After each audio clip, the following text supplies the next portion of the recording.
said, certainly before he died, that he loved her and left her an enormous sum of money. I think in J. Hart Marshall II, she saw somebody who could kind of protect her and ward the evil people of Hollywood away from her.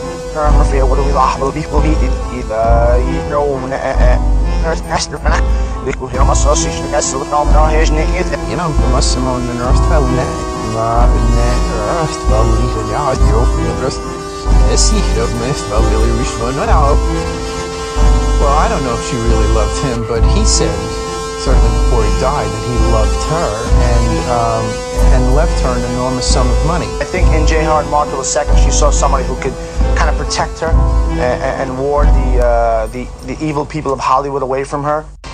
Well, I don't know if she really loved him, but he said,